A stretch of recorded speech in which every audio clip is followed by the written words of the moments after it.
The first shot rang out like thunder cracking across the prairie.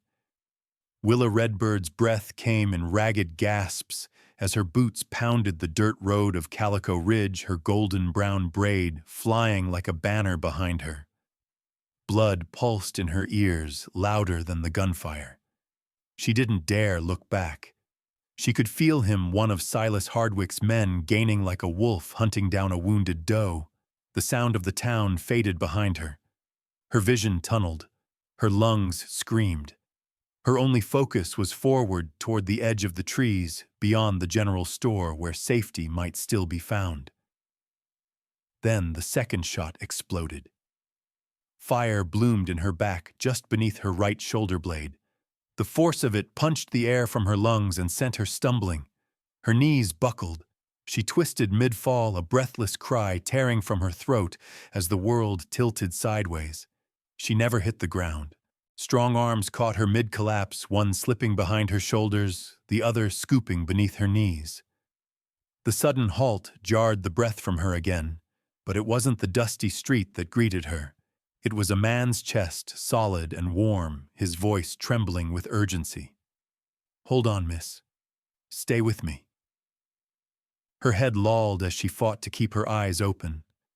Through the haze of pain, she looked up into a stranger's face. His skin was sun-browned, his jaw dusted with dark stubble.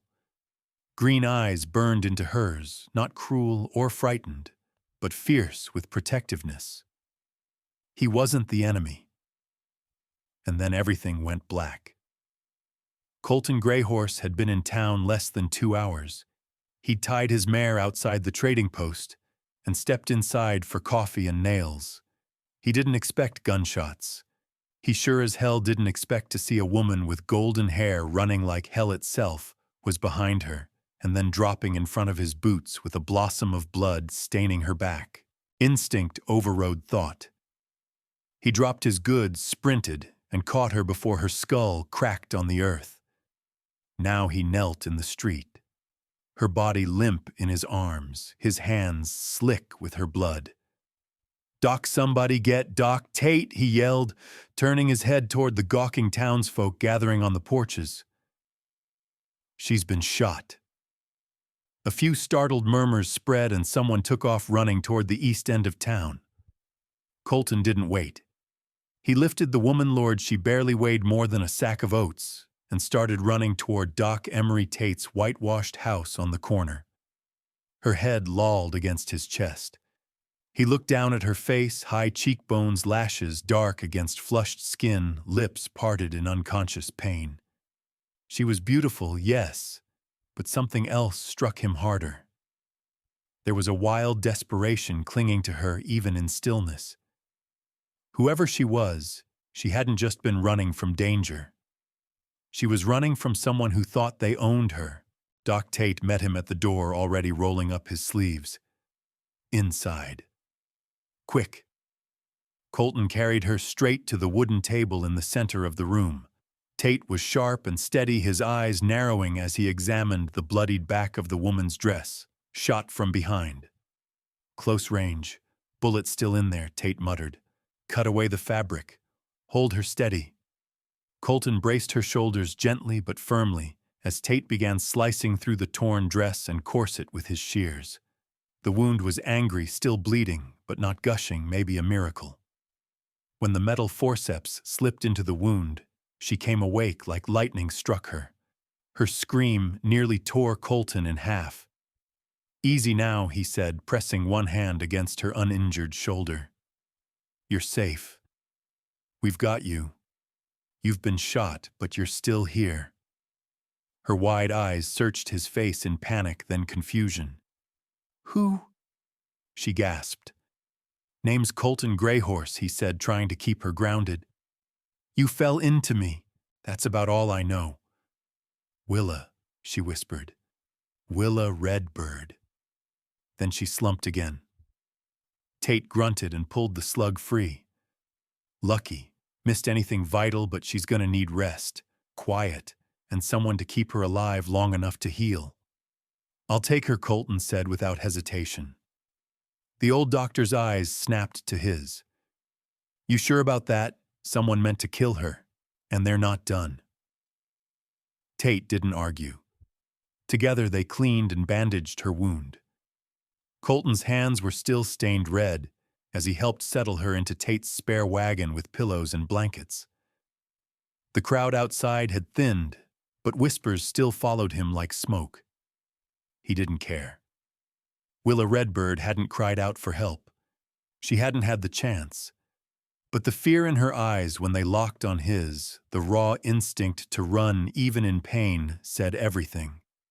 She needed someone who wouldn't ask questions first, who would stand between her and the kind of man who shot women in the back. And Colton had known too many women like that already.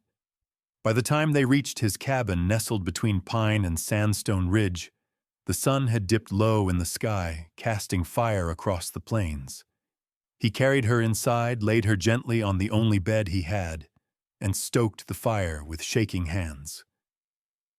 She moaned once in her sleep, and he moved to her side, brushing a damp strand of hair from her face. Her skin was fevered, but not dangerously so. Not yet. Outside night took the land in full. Colton sat beside her with his rifle laid across his lap. He didn't know who she really was. He didn't know what kind of man had shot her or how close behind him others might be. But he knew two things for damn sure: she was running from something no woman should ever have to face again. And if anyone tried to take her from his cabin before she was strong enough to walk out on her own, they'd have to go through him first. She didn't know me, but her fingers clung to mine like I was the only solid ground she had left. Colton hadn't moved from the wooden chair beside the bed in nearly 6 hours. The fire had sunk to embers. Outside, the wind scraped over the prairie like a warning. His cabin, a simple timber-framed home with shuttered windows and a stone hearth, had rarely felt so quiet and never so tense.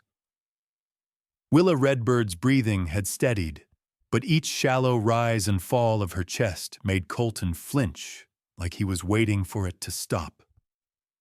He'd changed the dressing twice already, careful not to disturb Doc Tate's stitches.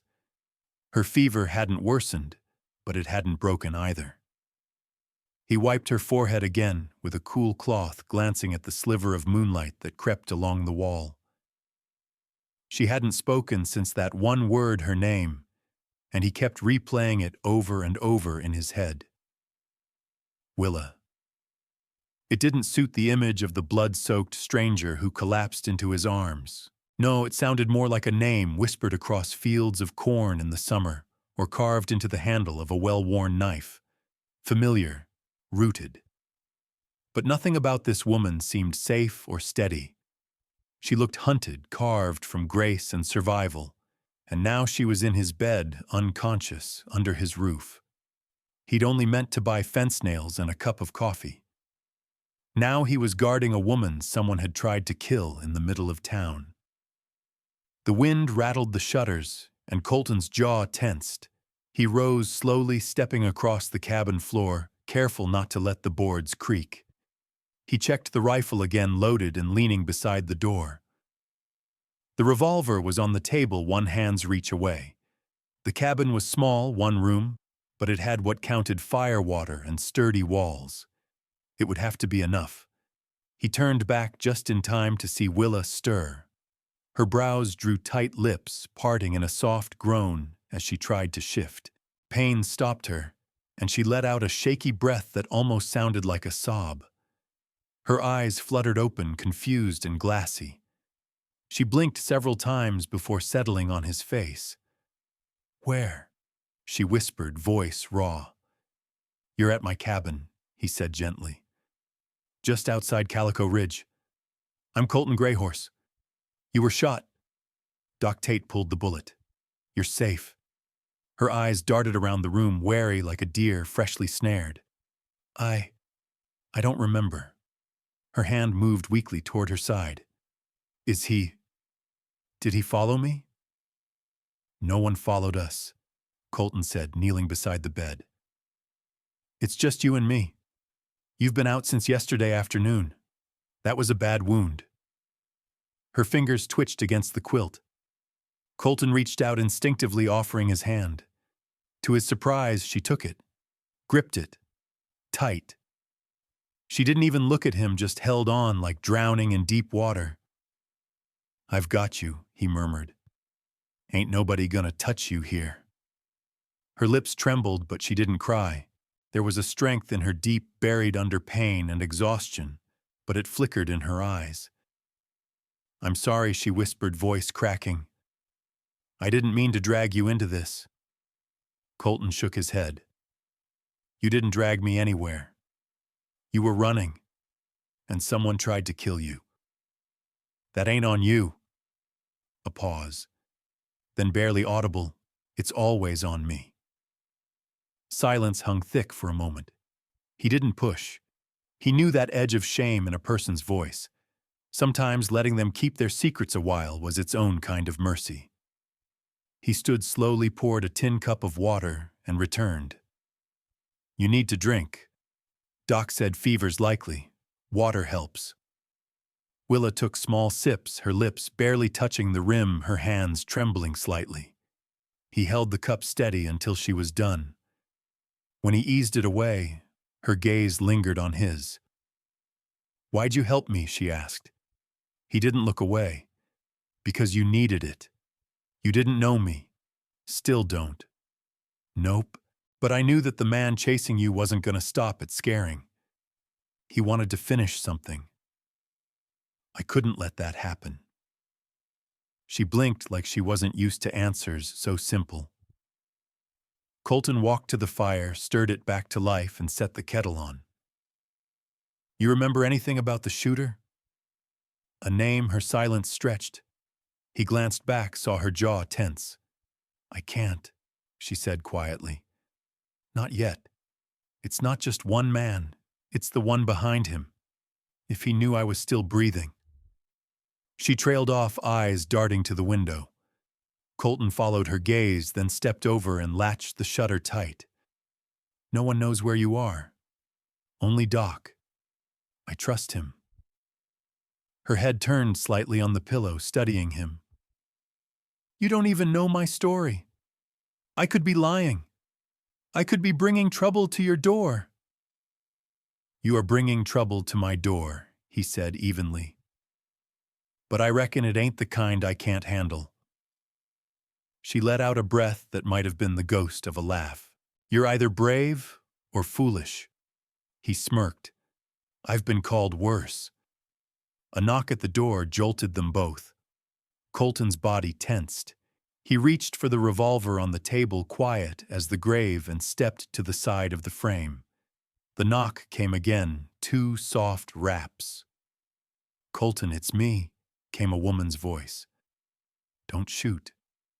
He relaxed slightly and opened the door. Maggie Greyhorse stood there wrapped in a shawl, her long black braid twisted over her shoulder. Her expression was tight as she looked past him into the room.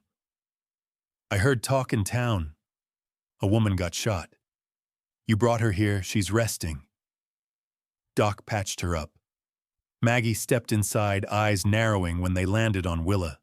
Willa tried to sit up, wincing. Maggie raised a brow. "She doesn't look like a threat, I'll grant you that. But folks are already talking, Colton. Say she ran into the street like the devil was at her heels, then collapsed into your arms like a dime novel heroine." Colton shut the door. "Let 'em talk." Maggie folded her arms. "She the one they say belonged to Silas Hardwick." At the name, Willa's face went pale. Colton stepped between them. "She ain't anyone's property. Not now." Maggie studied Willa, her stance softening just a fraction. "Name Willa," came the hoarse reply. Maggie nodded once. "You'll be safe here. Just don't bring the fire to our doorstep if you can help it." "I already have," Willa said quietly. "I'm sorry." Maggie looked between them again, then turned to Colton. "You'll need more water, clean cloth. I'll send some tomorrow. Be careful." When the door shut behind her, Colton exhaled. Willa lay quiet for a while, then said, "You trust her with my life?" Willa closed her eyes. Then I'll try to trust her, too. Colton moved back to his chair, the rifle still leaning at his side. I don't know what's coming, Willa whispered, her voice barely audible. But I do, Colton said. And I've seen its kind before. The wind pressed against the shutters again, like a hand testing for weakness. This time, Colton didn't flinch. I didn't steal anything from him but myself, and he never forgave me for that. Willa sat propped against the headboard of Colton's bed, the early morning light spilling across the rough planked floor. Her wound still ached deep in her back, pulling tight with each breath, but she welcomed the pain. It reminded her she was still alive. Not a ghost. Not a kept thing. Colton stood at the stove, stirring a pan of eggs in silence. The smell of coffee filled the cabin. He'd been up before dawn, moving like a man who didn't need sleep, as if watching over her had become a task he accepted without question. His boots were muddy from the barn. His shirt sleeves rolled up to the elbows, forearms dusted with flour and ash. The man looked more like a frontier myth than real flesh, and yet every time her eyes met his, he held her gaze steady, like he wasn't afraid of the broken pieces. She sipped her water, slowly tracing the edge of the tin cup with her fingers. The warmth of the fire reached her toes, and for a moment, she forgot how close death had come. Doc says you're healing clean, Colton said finally. No fever. That's something. It is, Willa murmured. She paused, then added, thank you. For not leaving me. I wasn't raised to leave people bleeding in the street. No, she said softly. You were raised better than most. The silence stretched again, but not uncomfortable. There was something growing between them, slow, unspoken, but undeniable. Colton placed a plate on the table and gestured with a nod. If you feel strong enough, you can try the chair. I'll help. She nodded, setting her cup aside. He crossed to the bed and slid an arm beneath her shoulders, his hand warm against her waist. She winced as he lifted her, but didn't cry out. Her feet touched the floor and she swayed. Colton steadied her. Take your time, he said. Willa leaned into him as they crossed the room. Each step sent sharp reminders through her ribs and back, but she gritted her teeth. When she sank into the chair by the table, her breath came hard but proud. I don't like being waited on, she said after a beat. Well, you've earned it. He poured coffee into a second mug and sat across from her. They ate in silence for a few minutes, the fire popping softly in the background. Willa was the first to speak again. You want to know who I am? Why someone would shoot me in broad daylight? Colton looked at her over the rim of his mug. When you're ready. She took a long breath and stared into the steam rising from her plate. I was born in Arkansas Territory. My mother was Cherokee. My father was white. He claimed us both until the day he died, but it didn't make life easier. Colton said nothing, just listened. After the war, things got worse. My mother passed when I was 12. I tried to hold what was left together, just me and my younger brother Jonah, but the land gave us nothing. Hunger came often. Opportunity never knocked. She hesitated, her jaw clenching.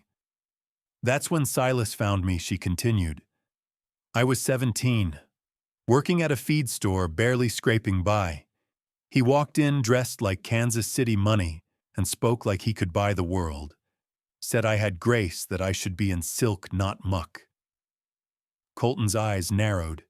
He made promises, Willa said. Not love, he never lied about that. But a better life. A house, clothes. Said he'd send money to help my brother. All I had to do was be his. His what? Colton asked, though he already knew. She looked up, meeting his eyes. His possession. A bitter smile curved her mouth. He never raised a hand, not at first. He just expected. that I speak when spoken to, smile when men looked at me, sit on his lap when his partners drank brandy, never leave his side unless dismissed. She folded her hands in her lap, knuckles tight. I kept thinking I could make it work long enough to save enough to leave. Send money to Jonah. Start fresh somewhere. But every time I tried, he pulled the leash tighter. When I once refused to go to one of his parties, he locked me in my room for 2 days without food. Colton's jaw flexed. He didn't interrupt. I started hiding money, sewing it into the lining of my petticoats, selling jewelry he gave me on the side. It took almost a year, but I scraped enough together for a ticket and a change of clothes. And then you ran. She nodded. First to Topeka, then Dodge. Changed my name, my hair, everything I could. When I got to Calico Ridge, I thought maybe I was far enough, but his reach is longer than I guessed. He's got men who ask no questions. Men who'd shoot a woman in broad daylight to prove a point. Colton stared into the fire, his voice low. You didn't steal from him. Willa gave a dry laugh. He thinks I did. But no, I didn't take a cent that didn't belong to me. I didn't steal his gold or his deeds. I didn't even take the necklace he gave me when I turned 21. She looked at him, her eyes steady now. I didn't steal anything from him but myself, and he never forgave me for that. They sat in silence. Colton finally leaned back, his voice thoughtful. Silas Hardwick, I've heard the name. Owns rail lines through Kansas and Oklahoma. Got friends in government. Friends who don't care what he does behind closed doors, she said, so long as the trains run on time. Colton rose, collected their plates, and returned with the coffee pot. He refilled her mug. So what now, she asked. You planning to take me back to town, let the law sort this out? The law, Colton snorted. Marshal Carlisle's a decent man, but he's outgunned and underpaid. And if Silas has men sniffing around talking to deputies... He didn't finish the thought. I'm not handing you to anyone, he said instead. You're staying here. Until you're strong. Until you decide what's next. Her throat tightened. Why? Because I've seen what happens to people who run alone. And because I've got land to fence and a house too big for one man. Figure I'd rather share the space than the silence. Willa looked down at her coffee, hiding the sudden sting behind her eyes. He didn't ask for her trust, but he offered it anyway.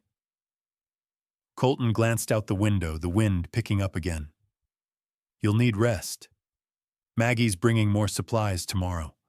Might even bring her tongue, too. She didn't seem fond of me. She's not fond of anyone. But she'll come around.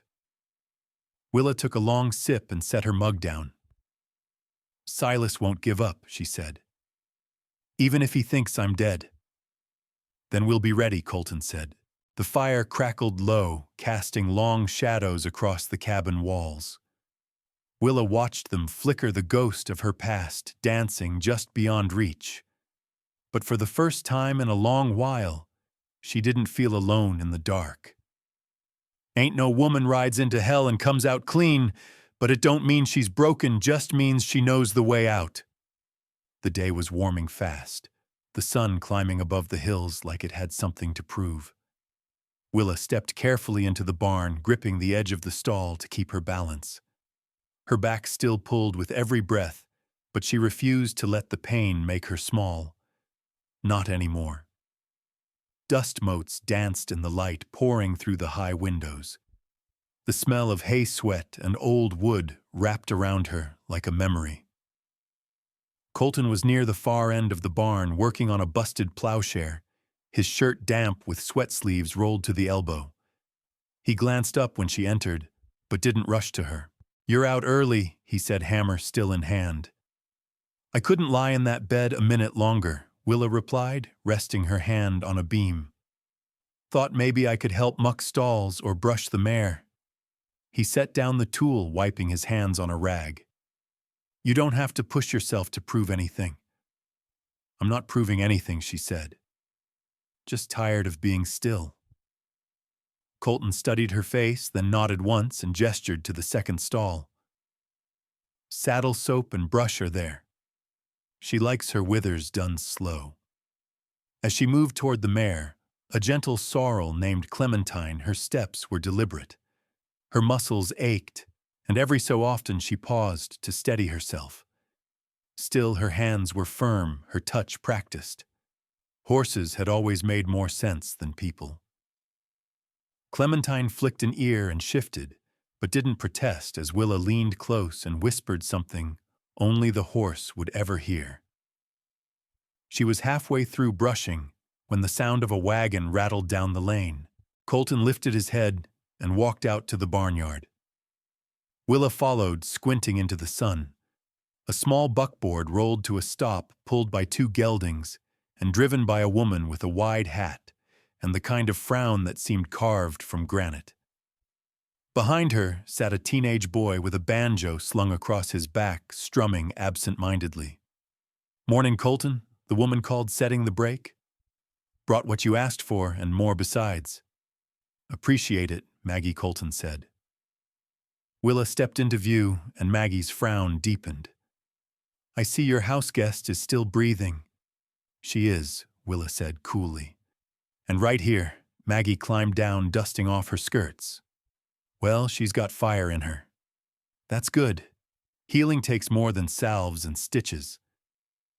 The boy jumped down with more ease and offered Willa a crooked smile. "Ma says you're the gal who got herself shot and didn't die. That's pretty wild." "I've been called worse," Willa replied. "Name's Tobias. Folks call me Toby." He stuck out a hand, and after a brief hesitation, Willa shook it. Maggie began unloading supplies, burlap sacks of flour jars of preserves, bolts of fabric. "I brought extra. Figured you'd be needing more now." Willa moved to help, but Maggie held up a hand. "You can lift when your back ain't sewn up like a Sunday roast." Colton caught the look that passed between the two women, wary, guarded, but not hostile. Like two strays circling the same fire, unsure who got there first. Once everything was unloaded, Maggie pulled out a basket wrapped in a red-checked cloth and handed it to Willa. "Biscuits and venison stew. Toby made the biscuits, so chew careful." Willa smirked, much appreciated. Maggie wiped her brow and squinted at her. "Colton tells me you're staying a while. Until I figure out where next is," Willa said. "Figuring takes time. Folks forget that." Toby wandered off toward the fence-line banjo already in hand. He plucked a few slow notes, watching a pair of hawks circle high above. "I saw one of Hardwick's men near Wiggins," Maggie said low, keeping her voice from drifting. "Asking questions. Flashing money. Sheriff ran him off, but if he's sniffing around this far north, it won't be long." Colton's expression darkened. "We'll be ready." "You ever think about just disappearing?" Maggie asked Willa. "Really disappearing, like folks used to do when the world got too heavy." "I tried," Willa said. "But he keeps dragging me back." "Then make it cost him." That night the wind rolled in off the hills, tugging at the shutters. Willa stood by the window looking out at the moonlight spreading silver across the pasture. Colton was at the fireplace nursing a cup of rye whiskey. "You ever have someone chase you that long?" she asked, not turning around. "Not someone," he said quietly. "Something." She waited. "Used to be a sheriff down near Trinidad. Made a name too young, too fast. Shot 3 men before I was 22. Some called me good. Some called me lucky. I didn't argue either way." Willa looked over her shoulder. "One day I arrested a man who didn't deserve it. Young ranch hand. Just in the wrong saloon at the wrong time. But I was trying to make the judge happy. Trying to stay in office. That boy got 10 years hard labor. died before he made it to year 3. What did you do? She asked. I left, burned my badge, bought this land, and didn't look back. She turned fully to face him now. That why you took me in? He met her eyes. That, and you looked like someone who deserved a second chance. They stood in silence, the fire crackling between them. Willa stepped closer, her voice steady but soft. I don't know what the end of this looks like, but I know I'm done hiding. Colton nodded once. Then we'll stop running. Outside, the wind picked up, brushing the tall grass like a warning. Down the ridge, barely visible in the dark, a pair of riders paused at the edge of the pines, watching, measuring. Inside, Willa reached for the latch and closed the window tight. They'd come. Sooner or later, they always did. But now she had something she hadn't before. A place, and someone who'd fight beside her. The devil doesn't always ride in with guns blazing. Sometimes he smiles, tips his hat, and speaks your name like a prayer. Willa knew the moment she stepped outside that morning that something was off. The air was still too still, like the land was holding its breath. A heavy silence pressed against her skin, deeper than the usual hush of the Colorado hills. Clementine's ears twitched nervously as Willa walked past the corral, and even the chickens seemed to scratch the dirt with a cautious rhythm. Colton was already in the east field, fencing off a stretch of land where wild coyotes had torn through last week. She could see his broad frame, moving in slow, precise motions. Across the yard, Maggie's boy Toby sat on the porch, tuning his banjo with one ear to the wind. Willa's hand brushed the small of her back, where the stitches still lingered beneath her blouse. Healing was a slow burn, and some days the pain still cracked through her like thunder. But she stood taller now, walked with more certainty. Something in her had hardened, and it wasn't bitterness. It was resolve. She was halfway to the barn when she saw him. A man stood just beyond the fence, one boot up on the bottom rail, the other planted steady. Clean-shaven coat, pressed hat, dipped low, but even from a distance Willa saw the silver glint of the tie pin. That pin had always gleamed too bright, like a snake flicking its tongue. Clayton Marrow, Hardwick's mouthpiece, the kind of man who never dirtied his hands but always left blood behind. Willa froze. He smiled when he saw her and touched the brim of his hat. Miss Kincaid. Or is it Mrs. Summers now? Toby stopped plucking his banjo and stood quickly. Ma, he called toward the kitchen. You best come out here. Willa's hands curled into fists. You've got no right on this land. Clayton stepped forward, boots crunching on dry earth. Just came to talk. Friendly talk. No harm in that, is there? Maggie emerged, drying her hands on a cloth. Her eyes narrowed when she saw the man. If it talks like a fox and smells like one, it's not here to bless the henhouse. Clayton's eyes flicked to her, his smile never wavering. Miss Harlan. Still charming as a cactus bloom. Colton's footsteps thundered from the field. He crossed the yard in long strides, jaw-tight hands, relaxed but too relaxed. Willa had seen that look before. It meant he was seconds from violence. You're trespassing, Colton said, voice flat. I'll only be a minute. Clayton's tone oozed civility. Came to extend an offer. Mr. Hardwick sends his regards. He was right sorrowful to hear about the shooting. Didn't seem too sorrowful when he left me to bleed out on Main Street. Willa replied coldly. Clayton gave a regretful sigh. He thought you were dead, Miss Kincaid. Truly, man's been torn up ever since. Willa laughed bitterly. You're not here to offer sympathy. Say what you came to say. He nodded slowly, unbuttoning his coat like he was settling into a sermon. Mr. Hardwick is willing to forget the unfortunate incident in Ordway, all of it. If you return with me, quiet-like, no drama, he'll ensure your comfort, restore your place. There was no place she cut in, only chains made of silk.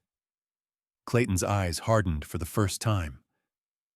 You know he don't take kindly to disobedience, but this is his olive branch.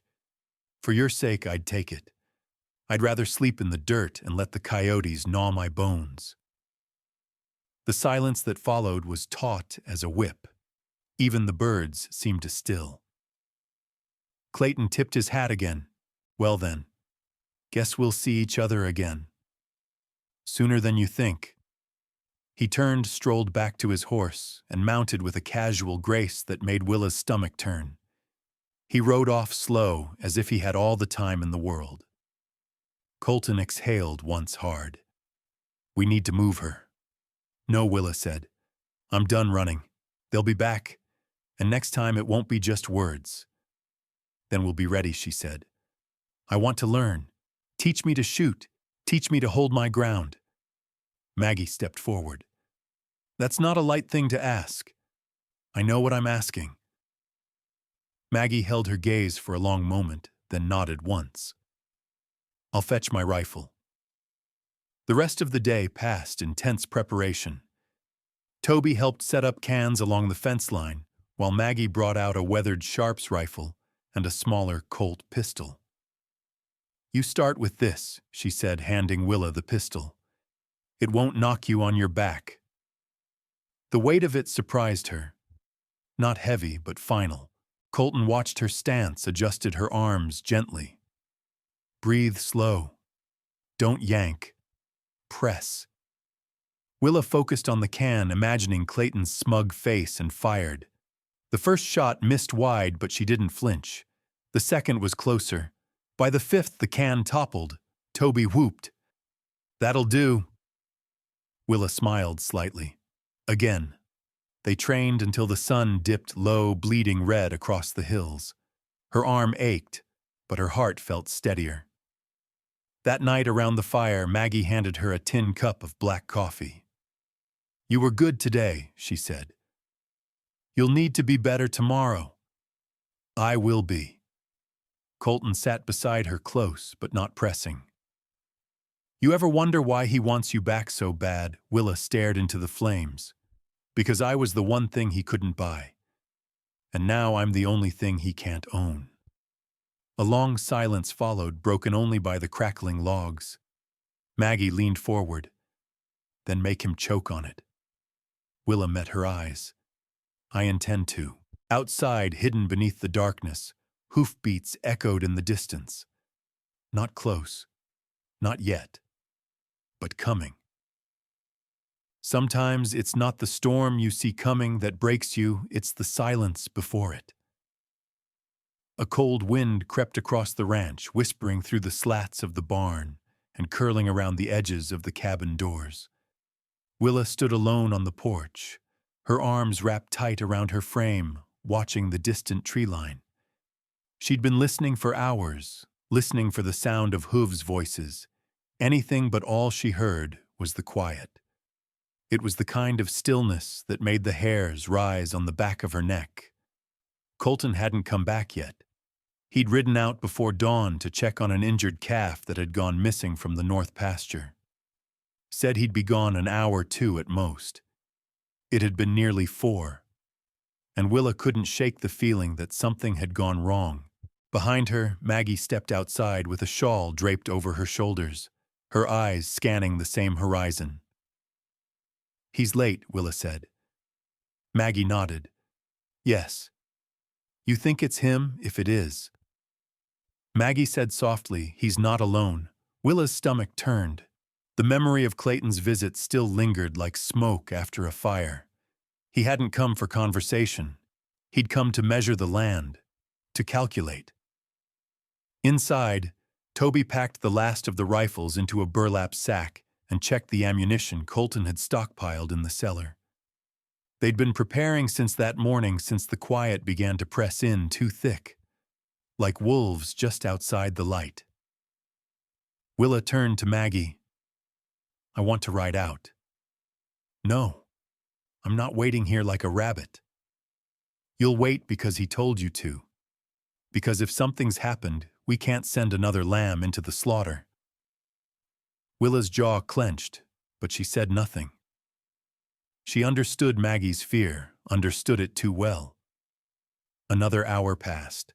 Willa paced the yard, eyes darting toward every crunch in the leaves, every rustle in the wind. Finally, just as the sun began to dip low and stain the sky with bruised orange and violet, a shadow emerged from the trees. Colton. He was slumped low in the saddle blood, streaking the side of his coat. His horse moved slow, careful. Willa and Maggie rushed forward. Get him inside, Maggie barked. Colton slid off the saddle and nearly collapsed, but Willa caught him, bracing him with her shoulder. What happened, ambush? He muttered through gritted teeth. 2 riders, waiting at the ridge. One had Hardwick's ring on. Toby threw open the cabin door and cleared the table. Maggie barked orders like she'd done this 100 times. Boil water, fetch the linen strips, whiskey, fast. Colton groaned as Maggie peeled back his coat. The bullet had grazed his ribs, torn through flesh, but missed bone. You're lucky, she muttered. Half an inch deeper, and it would have taken your lung. Willa's hands shook as she handed over the cloths. Did they say anything? One called me by name, Colton rasped. Said Hardwick don't like games. Said the girl dies if she don't come back soon. Willa stepped back like she'd been struck. This is my fault, she whispered. No, Colton said, voice hard even through the pain. This is his fault. His sickness. Don't you wear it. I should have finished him when I had the chance. You're not a killer, Maggie said. Don't start thinking like one. That's how he wins. But Willa didn't answer. Her eyes burned with something deeper than fear, determination. When Colton was patched and resting, she stepped outside again. The wind had died, but the silence remained. Toby joined her, shotgun slung across his shoulder. You think they'll come tonight? They want me rattled? Makes it easier to corner prey. You're not prey, Toby said. You're a Kincaid. Willa turned to look at him. How do you know that name, Mama told me. Said your daddy once rode through Durango with 2 pistols and a Bible. Said he didn't blink when 3 men tried to steal from a church orphanage. Just stood in the doorway and said, not today. She blinked hard. That memory was buried deep. She said you were the only one of his kids who kept that fire. Willa looked away. Fire don't help if it's just embers. Toby tilted his head. Sometimes all you need's a little wind. He walked off, leaving her with her thoughts. Inside, Colton stirred. Willa sat beside him, holding his hand lightly. I can't run forever, she whispered. You're not running, he said through a pained breath. You're standing. Difference matters. I want to go to him, face him. No. It's the only way to end this. He'll keep coming. He'll send men until there's nothing left. Colton tried to sit up but winced. You go to him, you die. Maybe. But not alone. He held her eyes for a long moment. You go, I ride with you. Maggie entered with a bowl of broth. Then you better heal fast. Willa stood and walked to the door. The stars had started to bloom above the pines, quiet and clear. She whispered into the dark. You wanted me afraid, but I remember who I am now. And somewhere out beyond the hills, in a place lit by oil lamps and lined with dust and dread, a man poured a drink with shaking fingers. The silence before the storm was breaking. When a woman stops running, the world should tremble because what's coming isn't fear, it's fire. The morning came dressed in steel-gray clouds, low and restless across the Colorado sky. The air held that pre-storm heaviness that made horses fidget and dogs pace. The wind rolled through the tall grass like a warning whispered between the earth and heaven. Willa cinched the saddle on her bay mare with a sharp tug. Her fingers moved fast, precise. She didn't glance toward the cabin where Colton lay resting, though she felt his eyes on her through the window. Maggie stood just behind her arms, crossed a rifle leaning on her shoulder like a second spine. "You sure this is the only way?" "No," Willa said, mounting. "But I'm sure it's mine." "You going to that church?" Willa nodded. "Hardwick wants me to crawl back. I'll walk through the front door instead." Maggie didn't blink. "Then take this." She handed over a small leather pouch. Inside were old rosary beads worn smooth from years of use. "I'm not Catholic. They're not for prayer. They're for remembering who you were before he broke you." Willa tucked them in her coat. "Thank you." Toby emerged from the barn holding his father's old Winchester. "You'll need cover on the ridge. I'll ride ahead and keep eyes from the west." Willa didn't argue. She was done arguing with people who were willing to stand beside her. She took the trail east, the same one she'd once fled on with nothing but a split lip and torn dress. Now she rode back with a rifle strapped to her back and fire in her bones. The town of Bristlehorn was quiet when she passed through. Early shopkeepers glanced up from their brooms and ledgers, their faces clouded with surprise and recognition. Some turned away. Others nodded solemnly. At the old chapel, Father Elias was tending the garden hunched over a bed of withering roses. He stood slowly when he saw her. "Willa Kincaid." "It's just Willa now." "No child," he said, wiping his hands. "It never was." She dismounted, the clink of her spurs echoing in the churchyard like distant thunder. "I need sanctuary." He motioned her inside. "You always had it." The chapel hadn't changed, wooden pews worn from decades of prayer-stained glass windows that filtered sunlight into tired rainbows. The altar was draped in white, and above it the cross cast a long shadow. She knelt in the front row, not to pray, but to breathe. "I don't come asking God to fix this," she said aloud. "Just that he stays quiet long enough for me to finish what I should have done years ago." The doors creaked open behind her. Colton's boots echoed across the hardwood floor. "I told you to rest." "I've been resting too long," he said. "You ride into a fire, I'm not letting you burn alone." She stood, meeting his eyes. He looked pale, still stitched and sore, but his hand rested steady on the revolver at his side. "You think you're ready?" he admitted. "But I'm done waiting for the world to get kind." She smiled, tight, sad. "We've got less than a day before Hardwick knows I'm here." Colton looked around. "Then we turn this chapel into a fortress." They worked until dusk. Toby returned with news Hardwick's men had been spotted circling the ridge outside town, 3 riders, maybe more. By candlelight, they blocked the windows with old hymnals and pew benches. Father Elias brought them soup and scripture, then a pair of double-barrel shotguns wrapped in cloth beneath the altar. "You always hide weapons under the house of God?" Colton asked. "Only for those worth saving," Elias replied. That night, Willa couldn't sleep. She sat on the steps of the chapel porch watching the moon rise slow over the hills.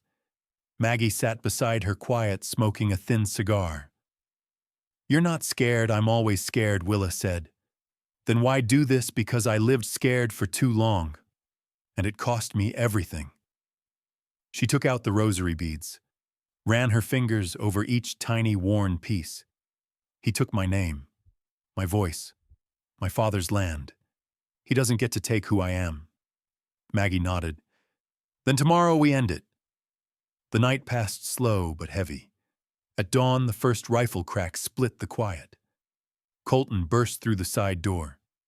"They're here." Dust rose on the hill, 5 riders this time, one carrying a black flag with a silver H burned into the fabric. Willa pulled her coat tight, loaded her rifle. Hardwick didn't send letters. He sent war. As the sun spilled red light over the chapel roof, Willa stood in the doorway, rifle in hand, heart pounding, not with fear, but fury. "I'm done hiding," she said mostly to herself, but the words rang through the church walls like a call to arms. And in the distant pines, a figure watched from horseback. Dressed in a long black coat, a scar curling up his neck like a branding. Hardwick himself. Not a man who gave orders from safety. A man who came to collect his ghosts in person. The ground between them was sacred once. Now it would be a battleground. It wasn't courage that made her stand in the chapel's doorway. It was everything she'd lost, and everything she refused to lose again. The first bullet shattered the stained glass window above the altar, scattering shards across the pews like falling stars. Willa didn't flinch. Her feet remained rooted on the chapel porch, rifle, steady, breath-controlled jaw locked. The morning was stained in gold and dust, and war had come wrapped in silence until the thunder cracked. Colton crouched behind the far window, already firing smoke curling from the muzzle of his revolver. Maggie moved like a ghost through the nave, loading shouting positions, directing Toby and Father Elias, who knelt at the rear entrance, their faces smeared with grit and focus. Another shot tore through the chapel roof, splintering wood. Still, Willa didn't move. Not yet. Not until she saw him. Hardwick. He rode in slow, his black duster flapping like crow's wings behind him, as if the bullets were beneath him, as if the rising tension in the air was a song he'd composed himself. His horse, a cold, dark Mustang, snorted and stamped as the others fanned out around him. Willa's chest tightened at the sight of him. It wasn't fear. It was something older, deeper, the kind of dread that didn't race through you, it crawled. Her eyes never left him. He dismounted and walked a few paces forward, stopping just beyond the chapel gate. The others kept firing wild, suppressing shots meant to keep the defenders pinned, but he didn't raise his weapon. Not yet. She stepped off the porch. Colton yelled after her, but she waved him down. Every footstep over the cracked stone path rang like defiance. Hardwick smiled. "Well, I'll be damned. The girl stands tall. I ain't your girl, Willa Kincaid, alive and mouthier than ever. I was told you bled out on that ridge. You should have come to see for yourself." He laughed. "You never knew when to shut up, and you never knew when to quit. This is your last warning, Hardwick. Leave this land, take your men, don't look back." He took another step, slow, savoring it. "You think you own this place now? You and that busted cowboy and a handful of do-gooders, this church won't save you." She raised her rifle. He raised a brow. "You won't shoot me. Not yet. You need an ending, don't you? You need a confession." "I already heard it," she said. "When you carved my father's brand off the barn. When you set fire to my name and told the town I ran off like a coward." Hardwick's eyes darkened. "He owed me. Your old man played like he had power, but in the end he begged. That land was mine by the time he died, and you were supposed to be dust on the wind." Her hands trembled, but she didn't lower the barrel. "Then why are you here? If it was yours, you wouldn't need to bring 5 men to take it back." He scowled. "Because word got around. The girl who should have stayed buried is breathing, making noise, turning folks soft." She stared at him, gaze hard and level. "And you're scared," he sneered. "I'll gut you where you stand." "No," she said, cocking the rifle. "You'll crawl." Before he could react, a shot fired from the chapel tower, Toby's perch. The bullet struck the dirt inches from Hardwick's boot. The standoff cracked. Hardwick's men rushed forward, opening fire again. Willa dove to the side as bullets tore through the air. Maggie pulled her through the chapel doors, the two collapsing behind the barricade of hymnals. "You all right?" Maggie barked. "Better than him." Father Elias knelt nearby, bleeding from the shoulder, but gripping his shotgun like a soldier in a holy war. "I always said this town would fall not from sin but silence." They exchanged no more words. The battle that followed was brutal and close. The chapel became a thunderhouse, gun smoke splintered pews, screams woven with hymns, still echoing faintly from the rafters. Colton was hit shoulder clean through. Willa pulled him behind the altar, pressing cloth to the wound, while shouting orders to Maggie. "I can still shoot," he growled, pale but alert. "Then shoot with your left," she muttered, grabbing another cartridge belt. Hardwick's men fell one by one, outmaneuvered by Toby's high position, Maggie's ruthless precision, and the unpredictable fury of a woman with nothing left to lose. Still, Hardwick didn't retreat. He waited, and then he came. Midday light spilled through the shattered doors as Hardwick walked into the chapel alone, gun-drawn smoke rising off the barrel. He fired once at the altar, sending a crucifix crashing to the ground. Willa rose from behind the pews. He raised his weapon, but she was faster. The shot rang out, not rushed, not wild. It hit him in the thigh. He staggered, roaring in pain, and dropped his pistol. Willa crossed the chapel floor boots, echoing over the blood-stained wood. She stood over him as he writhed. "You should have stayed a ghost," she whispered. He spat. "You think this means anything? You think the world remembers girls like you?" She lowered her rifle, eyes blazing. "They will now." Behind her, Colton limped forward. Maggie and Toby stood flanking the door. Father Elias, bloodied, but breathing, leaned on his shotgun like a staff of judgment. Hardwick tried to rise again, but Willa pressed her boot against his chest. "I don't need the town," she said. "I don't need the law. I've got something you'll never have." "And what's that?" he hissed. "Peace. Because I faced you, and I didn't run." Hardwick's gaze faltered. Sirens in the distance, a rarity in this quiet county. Sheriff Keller had finally caught wind. The cavalry always came late. Willa turned away from the man who once owned her past.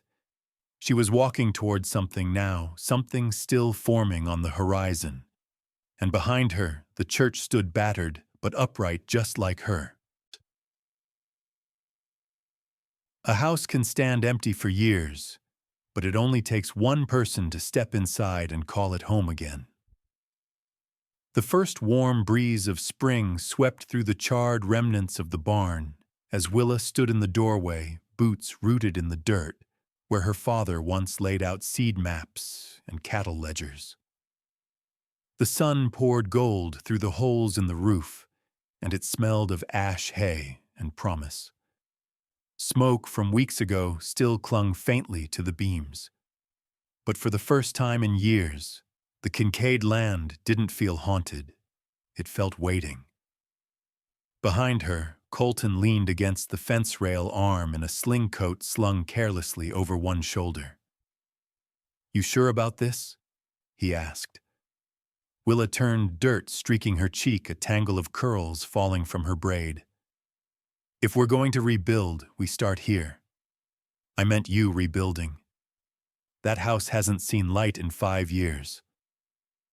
"I've seen worse," she said softly. She stepped into the barn, dust stirring at her feet. The silence wasn't oppressive anymore. It was ripe. Every broken board held memory, but the pain had softened its edges. She bent, picked up an old horseshoe, and ran her thumb along the rust. Colton watched her the way a man does when he's watching someone come back from a place few return from. "You could leave, you know. The land's safe now." Hardwick's facing charges, his boys scattered. The sheriff finally doing something. "You don't owe this place anything." She looked up. I don't owe it, but it's mine." Her voice caught with something fierce and sacred. That land, that house, they were stitched into her skin. She had bled on these fields, prayed under these skies. And now that the fighting was done, now that the ghosts had quieted, the land didn't just belong to her. It was calling her back. Maggie approached from the house, wiping flour from her hands onto her apron. "I've already started clearing out the kitchen," she said. "Old pantry's still got jars of preserves your ma put up, sealed tight, like they were waiting. Don't tell me they're still good." "Well, I didn't eat any of 'em yet." Toby, close on her heels, held a sack of nails and a grin too wide for his face. "Roof's gonna need replanking, Miss Willa, but the frame's holdin'. We can fix it." Willa looked at them, her makeshift family, this ragtag band of stubborn hearts who'd stayed through gunfire, grief, and ruin. "Then let's fix it," she said. They got to work. Every hammer swing was a hymn, every shoveled load of earth an offering. Colton repaired fence posts, his good arm steady. Toby climbed beams like a squirrel patching roof gaps. Maggie scrubbed counters, muttering about men's inability to wipe their boots. Willa herself rolled up her sleeves, tore down broken cabinets, sanded window frames, and fought with ancient hinges. There were setbacks. Tools broke. A spring storm soaked the freshly patched shingles. Willa's hand blistered so bad she couldn't hold a cup one morning. But no one complained. Every scrape, every bruise felt like progress. At night, they gathered on the porch of the Kincaid house. The front door leaned on its hinges, the shutters creaked, but it stood. Maggie cooked biscuits over a wood stove, and Colton played soft chords on an old guitar someone had found in the attic. They didn't talk about the past. Not much. But one evening, as the fireflies danced and the moon rose over the hill, Willa asked the question that had been simmering beneath everything. "Why'd you stay?" she asked Colton, not looking at him. He paused, let the guitar strings fall silent. "Because I saw something in you the day you came back into town. Something that didn't look like it should still be breathing, but it was.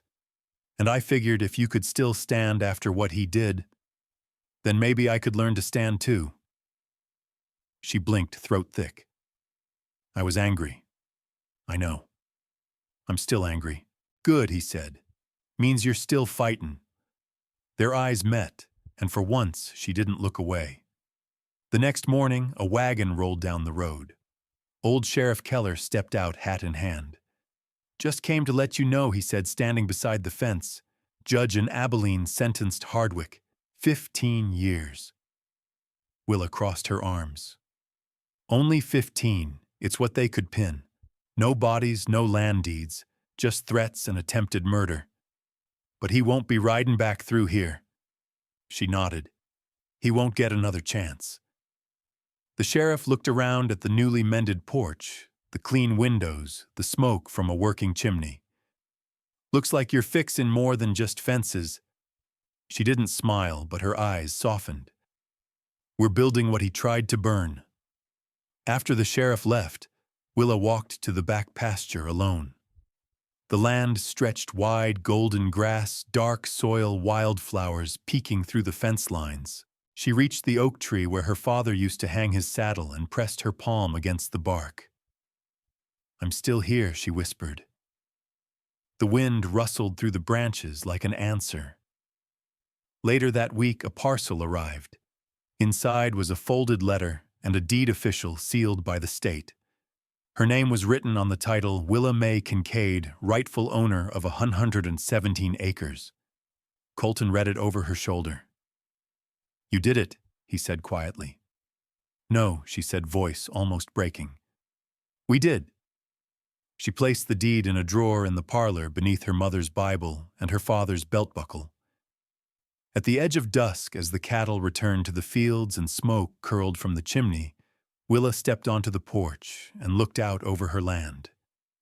The chapel cross still glinted in the distance. The house was rough, uneven, not yet finished, but it was alive again. A place could break. A person could fall apart. But with love, sweat, and stubborn hope, they could also be made new. And Willa. She was proof. She walked back inside and closed the door behind her, not to shut the world out, but to keep the warmth in. Peace is not the silence after war. It's the courage to live when no one's watching and no one's chasing. Will awoke to the smell of fresh bread and the familiar creak of floorboards that hadn't groaned beneath weight in years. Morning light slipped through the curtains, filtered gold dancing on the pine walls. It took her a moment to remember where she was not in hiding, not on the run, not with her back pressed to a cabin door clutching a rifle. She was home. Downstairs, Maggie bustled about in the kitchen, humming a hymn Willa hadn't heard since her childhood. The scent of yeast and wood smoke filled the air. Through the window, Willa spotted Colton in the field with Toby walking the line of the new fence they'd worked on for days. The ranch was coming back to life, and with it, Willa's days felt less like survival and more like living. But with each passing sunrise, the silence she once craved began pressing in, whispering questions she hadn't dared voice. She dressed quickly, pulling on her boots and coat, and made her way down the stairs. "There's coffee," Maggie said, without turning her voice light. "Toby's already eaten half a loaf, said it was for strength." Willa smiled, poured herself a mug. "He's growing, and restless." "Restless is good," Maggie said, pausing to wipe her hands on her apron. "Means his spirit's waken up." Willa nodded, eyes distant. "Maggie, what happens when things stop breaking? When there's no more fires to put out?" Maggie's brow lifted. "You build. You rest. You live. That's the part I don't know how to do." The older woman stepped closer, placing a warm, flour-dusted hand on her shoulder. "Peace ain't just the absence of noise, Willa. It's a choice. You gotta choose to stay present. Choose not to run even when nothing's chasing you." Willa looked down at her hands, rough from weeks of work. "I've lived so long expecting the next blow. I don't know how to be still." "Then practice," Maggie said gently. "Start with today." Willa took her coffee outside, walked barefoot across the dewy grass. The earth was firm beneath her steps, the scent of clover and damp soil grounding her. At the barn, Colton was reworking the paddock gate. Toby stood beside him, hammer in hand, lips moving as if mimicking every instruction Colton gave. Willa leaned on the fence rail. "How's the apprentice?" Toby beamed. "I fixed the latch." Colton chuckled. "After nearly nailing my hand to the post, yeah." "Details," Toby said, grinning. "Mr. Colton says I'm a natural." "I said you're eager." Colton corrected, then turned to Willa. "You look rested." She shrugged. "I feel strange. Like I should be doing something urgent, but there's nothing left to run from." "That's called peace," he said simply. The quiet of it unnerved her more than gunshots ever had. That afternoon, the three of them rode out to the far ridge to check the northern boundary. It was the first time Willa had been back since the ambush. The trail was still littered with memories, hoofprints, dried blood on rock, the ghost of Hardwick's rage hanging in the air. But it no longer held power over her. They stopped beneath a cluster of juniper trees. From there, the entire valley stretched out, painted in spring green, shadowed by distant mountain ranges. "I used to dream of escaping this place," Willa said, dismounting. Colton followed, and now she ran her fingers along the saddle. "Now I dream of building something no one can take from me." He glanced at her jaw, working like he wanted to say something, and wasn't sure if he should. "You know, you don't have to do it alone." Willa turned toward him. Colton, I'm not asking for a promise, or even a plan. Just saying, I ain't going anywhere unless you tell me to. Her breath caught. The words, gentle and steady, reached deeper than any oath. She'd had men take things from her, her time, her voice, her safety. Colton offered nothing but presence. She didn't answer with words, just looked at him, really looked, and let the silence between them be enough. As they made their way back, thunder rolled low across the horizon. A spring storm was brewing, thick clouds gathering fast. The wind shifted, sending shivers through the trees. By the time they reached the house, Maggie was pulling laundry off the line, scolding the sky. I told it to wait until supper, she called. Inside, the storm cracked open. Rain pelted the roof like a drumbeat, lightning illuminating the parlor in flashes. Willa stood at the window watching water pool around the porch steps. Colton lit a lamp and placed it near the hearth. Funny, she murmured. Used to be storms like this made me pack a bag. Now they make me want to light every candle I've got and stay warm. He handed her a blanket, their fingers brushing. That's peace, Willa. She nodded, heart aching in a good way. After dinner, when the rain softened and the fire was low, Maggie sang quietly to herself, rocking near the hearth. Toby had fallen asleep on a quilt, boots still on. Willa and Colton sat on the porch steps, the air heavy with petrichor and renewal. I've been thinking, Colton said, voice barely above the breeze. Maybe we could use part of the land for a school. Maggie mentioned it, and Toby sure could use more reading. Willa blinked at him. A school, yeah. For the kids in the valley. There's more than you'd think if you go past the canyon. Their folks can't get to town often. She looked out at the land, her land. The thought of children running where bullets once flew, of laughter in a place marked by blood, felt like healing in motion. Let's do it, she whispered. His smile grew. We, she confirmed. Lightning flashed again, but this time it didn't feel threatening. It lit up a world brimming with things to build, hearts to mend, and lives to start fresh. Willa leaned back against the doorframe, her head resting near Colton's shoulder. No vows were exchanged, no confessions poured out. Just breath shared in the aftermath of storm. And for once there was no echo of danger behind her. No weight of what might come. Only the warmth of a home, the whisper of tomorrow, and a heart slowly learning that peace isn't something you wait for. It's something you let yourself receive. Healing isn't forgetting the pain, it's letting the light in through the cracks where it once bled. Willa stood by the edge of the vegetable patch, hands covered in damp soil. Her nails were chipped, her palms raw, but her spirit had never felt steadier. The ranch hummed behind her. Toby's laughter echoed from the barn where Colton was helping him groom the new colt Maggie had named Clover. A robin hopped along the edge of the fence, tilting its head as if watching her plant the first tomato start of the season. A year ago, she wouldn't have imagined this, wouldn't have dared.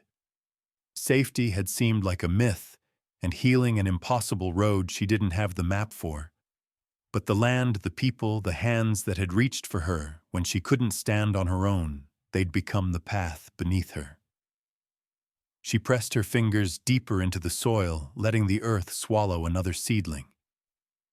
As she reached for the next, a gentle breeze swept through, tugging loose strands of hair from her braid. Behind her, footsteps approached, unhurried, familiar. You're gonna have half the valley eaten from this patch, Colton drawled, crouching beside her. Good, she replied. Let 'em taste what peace can grow. He smiled, watching her press the dirt down with care. We've got more fence work on the west side later, but Toby wants to show you how Clover can sit. Sit. Colton shrugged. He's 7 and confident. She chuckled, standing to wipe her hands on her apron. We'll make time. They walked back toward the house together, side by side, saying nothing more. The silence between them had grown richer over time, not empty, but filled with understanding. Later, Willa sat on the porch, her journal open on her lap. The pages were no longer filled with survival plans or memories she couldn't bear to forget. These days she wrote stories, not for anyone else, just for herself. Stories of the land of sunrises over ridgelines of children who ran wild and free, of women who healed without permission, and men who stood beside them instead of in their way. The porch door creaked open behind her. "You got a visitor," Maggie said, eyes narrowing slightly. From the canyon road, Willa's fingers tightened on the journal. Her mind raced, but not with fear, just readiness. Colton stepped out, next, his face unreadable. "It's Marshal Redden. Says he wants to speak with you." Willa nodded and stood. Marshal Redden waited near the hitching post, his dark coat dusted with trail dirt and a letter in hand. His expression was grim but respectful. "Miss Willa, Marshal, I won't take but a minute." He looked at Colton and Maggie, then lowered his voice. "It's about Hardwick." Willa's stomach coiled, but her voice remained steady. "Go on. He's dead. Found in Kansas, saloon fight gone south. No witnesses willing to say what started it, but..." The man bled out before anyone lifted a hand to help. She inhaled slowly, the air suddenly thick with memory. Her ears rang not from shock, but from the weight of finality. She hadn't realized how long she'd been holding her breath until now. "Thank you for telling me," she said after a pause. He nodded. Didn't know if it mattered anymore. "It does. Not in the way it once would have, but it matters." Redden looked toward the field where Toby ran Clover, bucking behind him. "You did good here. You saved yourself and a whole lot of others who didn't even know they needed savin'." He tipped his hat. "You ever want to ride into town again, you'll find the welcome sign still hangin'." As he mounted up and rode off, Willa stood rooted. Not because she was shaken, but because the ghost she'd carried for so long had finally left. Colton moved beside her quietly. "You okay?" "I think so," she whispered. "It's strange. I thought I'd feel relief or victory, but mostly, I just feel space, like a room in my soul's been emptied." "Space is good," he said. "Gives new things room to grow." She turned to him, really seeing him in the late afternoon light. "I used to think healing meant forgetting, but I don't want to forget. I just don't want to bleed from it anymore." He reached for her hand. "You don't have to. Not anymore." That evening after supper, Willa tucked Toby in and lingered by his bedside. He clutched a worn, leather-bound book, her old journal turned storybook. She'd copied one of her tales into it for him. The story of a brave girl and a wild horse who taught her to trust again. "Mama Willa," he murmured sleepily, "is it true? What love that you used to be scared all the time?" She brushed the hair back from his forehead. "Yes, but then I found a place that was stronger than my fear." He smiled and rolled onto his side. "Good. 'Cause I'm not scared when you're here." Her chest tightened, but it wasn't pain. It was awe. Downstairs, Colton and Maggie sat by the fire. The radio, newly fixed by a traveling mechanic, played soft fiddle music. Willa poured herself a cup of tea and joined them. "We could host a spring gathering," Maggie offered. "Invite the neighbors. Haven't had one in years." "I like that," Willa said. "Maybe it's time this house heard music and laughter again." Colton looked up. "We'll need lights. And pie. Lots of pie." Maggie snorted. "I'll bake until the sun forgets to set." Willa leaned back in her chair, warmth spreading through her bones. There were still fences to mend, horses to train, things to fix. Life was far from perfect, but it was hers. It was whole. She rose, stretched, and walked out onto the porch. The stars blinked overhead, steady as breath.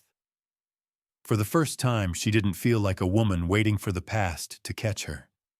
She felt like a woman moving forward, and tomorrow she'd start sketching the plans for the schoolhouse Colton had spoken of. Something to plant in the soil that once held only scars. A new chapter for the land. A new chapter for the girl who survived and the woman she'd become. Sometimes the hardest truth to accept is that joy can return not all at once, but like spring thawing the frost, slow and steady. The schoolhouse stood proud on the ridge, a fresh coat of white paint glowing in the mid-morning sun. Its wooden frame, built with the help of ranch hands and neighboring folks, echoed with the scent of sawdust and the promise of young voices. Willa stepped through the open doorway, her boots clicking against the newly laid floorboards, her hand brushing along the rough edges of a chalkboard that Colton had carted from an old store in Wickenburg. Rows of desks waited for eager hands and curious eyes. The shelves along the far wall were lined with donated books, tattered loved, some barely legible. Willa ran her fingers over their spines with a reverence she hadn't felt in years. Knowledge had once been her escape. Now it was her gift to give. Behind her, the door creaked. Maggie entered with a steaming cup of sassafras tea and a wide smile. "First day jitters?" she asked. Willa laughed softly. "Feels like I'm standing on a porch waiting for a storm. Only this time I want it to come. You'll be fine. These children need what you have." "What if I'm not enough?" Maggie placed the tea on the desk. "You've already been more than enough, Willa. You took ruin and planted hope. That don't happen by accident." Willa nodded, drawing in a breath that filled her chest with more than air. It filled her with purpose. Later that afternoon, the laughter of children skipped across the field like stones on water. Toby ran up ahead with Clover's reins in hand, leading the small parade of ranch children and neighboring farm kids who had arrived for their first lessons. Parents lingered near wagons, uncertain, curious. Some had doubts a school run by a woman with a past. But Colton stood beside them, firm and quiet, lending Willa more credibility than any sermon could.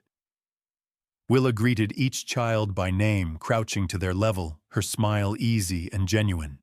Her eyes flickered to one little girl, shy and thin, with dark braids and quiet eyes. She clung to her older brother's sleeve, reluctant to join the others. "What's your name, sweetheart?" Willa asked gently. Lena came the whisper. "That's a strong name," Willa said, brushing a stray lock from Lena's cheek. "Would you help me carry the first book inside? It's a special job."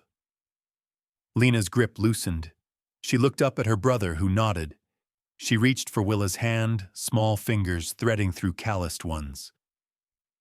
Inside, Willa's voice grew steady, warm as the Arizona sun as she introduced herself and the lessons they'd explore.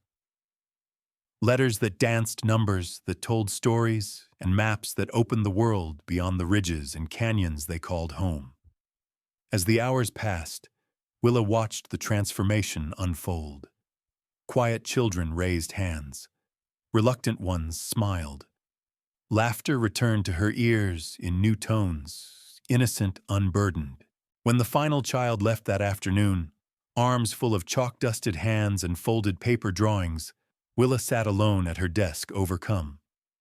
She wasn't sure when the tears started, but they came not from sadness, but from release.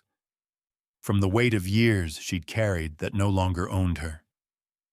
Colton found her there, wiping her face with the hem of her sleeve. "They loved it," he said quietly, setting a fresh basket of eggs on the table beside her. "You gave them more than books today." She looked up, eyes red but joyful. "I gave myself something too. A reason I never thought I'd want again." He sat across from her, watching her with a softness he rarely revealed. "You ever think Maybe what we survive doesn't define us so much as what we choose to do with it. I'm starting to believe that she whispered. The next few weeks passed in a rhythm Willa hadn't known she craved. Morning lessons turned to afternoon laughter. Children brought wildflowers and jam jars as tokens of thanks. Parents lingered longer, some even asking if she could teach them to read after sundown. The ranch buzzed with energy. Even the land seemed to respond. New sprouts in the garden, stronger rains, longer stretches of blue sky. But not everything was untouched by shadow. One evening, while sorting through the donated books in the storage room, Willa came across an envelope wedged inside a leather-bound almanac. She pulled it free, frowning. Her name was scrawled across the front in a familiar, angular hand. Hardwick's. Her breath caught. She hesitated, the old reflexes stirring should she run, burn it, pretend she never saw it. Instead, she opened it. Inside, a single sheet of paper. The ink was faded, the words brief. You were never meant for dust and failure. But I didn't know how to love without breaking things. Maybe you can. Maybe you already are. There was no signature, but there didn't need to be one. Her hands trembled. She folded the letter again and stared at it for a long moment, before placing it gently back inside the almanac. Later that night, she told Colton. He didn't get angry or ask why she hadn't burned it. He just listened. "You gonna keep it?" he asked. "I think I need to," she said, not as a reminder of him, but of how far I've come. That pain doesn't speak for me anymore. I do. Colton nodded. Then it's just another page. And you've got more to write. A few days later, Willa stood at the edge of the garden with Lena by her side. The girl had blossomed in weeks, still quiet but no longer hidden. She helped pull weeds with focus and pride. "Miss Willa?" she asked, tugging gently at her sleeve. "Were you always brave?" Willa smiled softly, kneeling beside her. "No, sweetheart. I was scared a long time. But being brave doesn't mean you're never scared.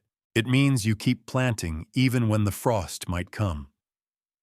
Lena nodded, not fully understanding, but accepting it anyway. As the sun dipped below the distant peaks, painting the sky in fire, and Willa rose to her feet and looked out at the ranch. Ranch, her people, her purpose. Joy hadn't returned with trumpets or grand gestures. It had come in the laughter of a child, in the ink of a school book, in the smell of tilled soil and the warmth of a hand held just long enough. She wasn't running anymore. She was building. And no past, no man, no memory could take that from her now. The educational lesson learned from this story is that no matter how late in life healing arrives, it is never too late to begin again with dignity. Hard experiences may leave scars, but those scars can become sources of wisdom, strength, and compassion when we choose to build rather than withdraw.